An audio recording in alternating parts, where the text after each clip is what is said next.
You know what the fuck going on, man. It's big homie Mac, man. Big dog business, bitch. And we in here with 317 A&R turning locals into stars, bitch.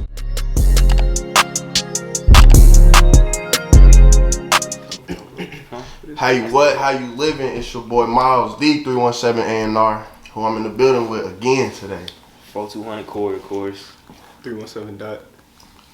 Chancellor and Dez. This is Chance. Why did he say his name? Cause he don't get 317. Look. Cause he don't get 317 dot until you start dropping music. All right, Hey, man.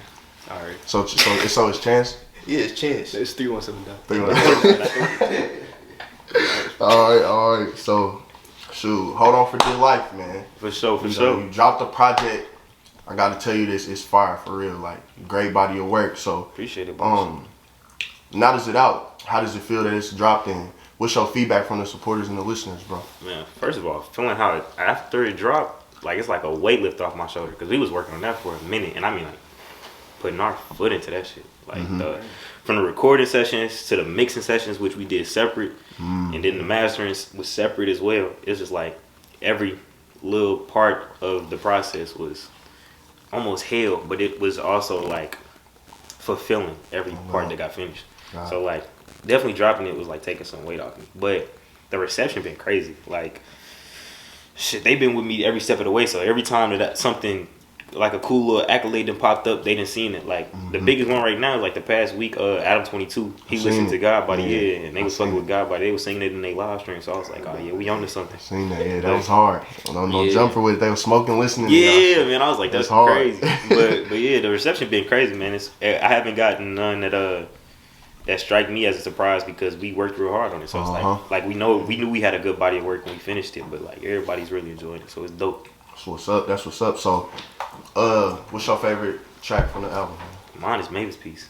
Okay. Mavis Piece and Let Me Go. Yeah, Okay. I think that was like just the most emotional one for me. What about y'all? Title track. Mavis Piece.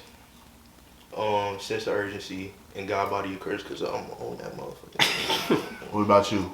317 dot. DOA. Nobody Knows. And Mavis Piece. I like DOA, Losses. Nobody Knows. Oh yeah. My standouts. For Yeah, real. I think we did like such a good job at like making it so versatile to where it's like somebody leaving with something that they fucked with. Facts. Oh, God. So like in the hood, people messing with Nobody Knows. Like for more introspective people, they messing with like Mavis Piece or like DOA or something. So it's like it's dope because I like really hearing the DOA one because I didn't think people was just gonna mess with that one, but everybody be saying DOA too. DOA fire, bro. I ain't gonna lie. So, what was the grind like putting everything together? Was you in the studio every day? Who was in there? I know. I heard the skits and all that, so I know it sounded like the homies was in there with you. Like, So man, the way we did it, man, was so crazy because it's like it wasn't supposed to go the way it did, but it just happened the way that it was. So like we did the recording session separate because money wise, we was like, all right, the budget to put into just doing the entire recording and mixing all in the sessions, it was like, nah, that's doing too much. We're gonna have to put a whole lot more up. So we was just like, let's do this recording session we did with my homeboy. So we did like a lot of like recording sessions with that, but it was like stuff happening in between. So like one of the guys who was supposed to be recording me, like he lost his mom, so like we had to do a week where we wasn't even recording. So like it was just the whole process of like trial and error. Nothing really went according to plan, but everything was natural. And I think that's why everything like came off as cool as it was. For sure. So, going through the project, like it's real conducive. Like everything flow together. Like, what was the importance of putting together a project like that versus just like a group of songs? Because I always tell you this, but your shit don't sound like nobody else. For sure. And a lot of people in the city, I feel like they get in the studio, they record their songs for however long, and they just put them all out on the project. But it clearly wasn't that for you. So what was the importance of doing it like that? I mean, for me, I know that personally, I realized that I'm not like a single artist. Like I make meaningful bodies of work. Like that's just how it is for me. Like I really enjoy making stuff that means something. So with the project, I had a concept in mind with the Hold On for Dear Life. What I was going through during the time, it was like it felt like something was compelling me to like really fight to survive. Like just to wake up every morning, to have some type of strength. It was a mental health type of thing. And so that's where the hold on for dear life thing comes on.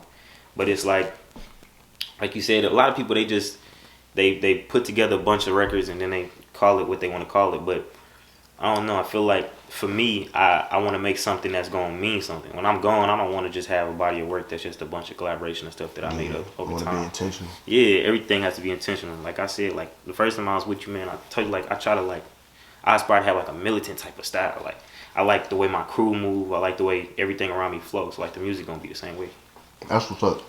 I feel it. So as humans, we all very impressionable, you know, and like whether we know it or not, we all sponges. Like whatever's around, we gonna soak it up. Right. Subconsciously, consciously, whatever. So, with everything that's being placed in front of us being kind of the same, how did you manage to be different? Man. And what was like, why did you want to be different? I mean, I just knew I was gonna go against the grain because I felt like I had seen it all. I seen the other shit and how it works and sort of what's the end result with that. So for me, I was just like, man, I don't know, I just gotta go against whatever is, you know, the norm is. For me, it's like it's uncomfortable to go with the flow of everybody else. And the thing with me though was like I always knew that I was gonna do it and stay solid. So I was never like fried about it, nothing like that. And because I was raised around a lot of cool people, I was able to keep doing it because it's just like they respected me the same way through everything we did because they knew like it was solid. Even if I didn't want to do everything they was doing, they understood like that's just him. You know what I'm saying? It was never no fried shit, no fake shit, nothing like that. So like even like these guys, that's another reason like that keeps me like trying to go against the norm because it's like they want to do different shit.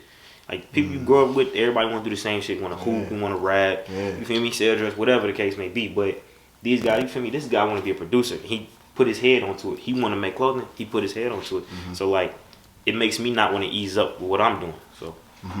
And musically, like as far as just like sonically being different, like was that tough for you? Sonically. Cause I was talking to him. We was just talking about how he making his little different type of music, and he was telling me like, bro, it's kind of hard because like the producers in the city or whoever you making with, like messing with for the beats, nobody's having that type of sound for real. So how was you getting through that? I would love to like work with people in the city because he's right. Like everybody do sort of sound the same. Because I mean, but that's just them. They trying to figure out how to get to the top. And the quicker way to get to the top is to follow the trends. And I don't know. I like the harder way. I like the way with more trials because I feel like I'm gonna learn a lot more. By the end of the day, I'm gonna have my head on straighter than most. But sonically, yeah, that shit is hard because me myself, I'm picky as hell with my beats alone. So like I go through like 100 beats and I'm only gonna like one or two. Like I'm not satisfied till I really like something that's really hard to me. So sonically, it's a battle because it's like damn, like you're really looking for a certain type of production. But yeah, it gets hard when everybody sound the same. For sure. So how was y'all experience like being alongside bro in the making of the project? Man, it's been crazy because when we announced it during the first interview, we hadn't even like started yet. Like he was, he got everything written down and whatnot, and like the game plan, the overall idea of how he wanted things to go. But when we first hit them studio sessions, we got a little project coming out of everything being filmed that we went through and whatnot. But it's been from him like announcing it and then like over the phone or on the game telling me ideas and whatnot, how he wants things to go, and then actually doing it from the skits to shit, even on fucking God Body, just all of us just yelling and shit on there, just like But it's been fun, and to see the reception for everything is like crazy because the first time we got in here, it was like it was cool. We had people talking to him specifically, but it's been like propelling every single day since release. So it's like. So how was that in the during the hook of God Body? Like what was the vibe like in the booth? Man, like, so y'all sound like y'all was turned for real. Who was there like the first day? Cause the first day it was like me, you, her. I think E was there too. E was he? No, he wasn't there the first day. Cause that was like when I was in there really by myself most of that day, and I was like, you know what, Dez, hop on this. Like he got the bases down, record everything, and he was like. Doing ad-libs and whatnot. He was like, Dez, hop on this. He was like, do whatever you want to it. And I was like, all right, bet. And we took it, like, it took a few tries and whatnot, but like, I'm like, bring the chorus in. I'm like, you know, when you get the headphones on, cause I don't got experience in like, you know, studio. Like I watch niggas do their thing, but I don't like ever get on. He jumped in though. He jumped in. Yeah, so I'm like, yeah, this shit kind of fun. Like, you know, like doing my thing, and then we got fucking the rest of the crew there. We got him there, and they just all screaming like God by. So it was just like a fun ass time. It wasn't no pressure. We was just chilling, talking, and fucking like listening. And yeah, that's funny though, because like I said, like he did that part separately. Like we did that like there was like a span like 3-4 days we was working on that song. Like we would leave it and then go something else, then come back. It felt like we really like I said, it was so natural. It was just like, all right, we was like, all right, we come back to that, and then we get to the next track, and then we just was hopping back and forth. So yeah. So just taking y'all time and shit. Yeah. So what about the skits, man? Who came up with them? How'd y'all do it? Oh yeah, I wrote all that. I love the skits. You wrote all of them? You mess with it? Yeah, the skits was silly. See, man, look, I wrote it like a book. Bro, this nigga had like a whole movie script. Like it was like a PDF file. For real. And you scroll through and it's just like lines and lines of specific like noises and everything that he wants them to make. Because if you notice, it's like one of the skits is like PDT was playing in the background. Yep, at the party, y'all got kicked out the party. Yeah, like to get that fucking atmosphere. So he fucking wrote everything down like a fucking PDF, and we just kind of acted off of that. Yeah, man, that's fine. Yeah, it sound good for real. That's crazy because I wrote that when I was in Chicago for like a week, man. I was sitting there like, man, I gotta figure out something, because I was like, all right, the body work cool, but I was like, I need something more like he called it, DK called it comedic relief. That's what I was looking for. I was like, man, because it's serious shit on the project. So I'm like, man, it is like, some comedic relief. Yeah, I was like, I gotta level it out. So I mean, like I sat down the skit before DOA. Fire. Oh yeah. And the one at the church. Oh yeah. That shit was fire though. Yeah. Because I was surprised people was messing with it, because I was like, man, I don't even know. Because for a second I was thinking like, damn, like is it skits like is that something I gotta really be somebody for? Like I gotta be like up there for niggas to really sit there and be like, it's worth listening to the skit. Like I'm thinking like motherfuckers gonna skip through that, so I'm like, that shit make the album for real. Like it make everything run together. Right, that shit fire, bro. We're respected, like we ain't really stepping, like we ain't breaking necks in each and every other setting. Like I can't fathom being you and you.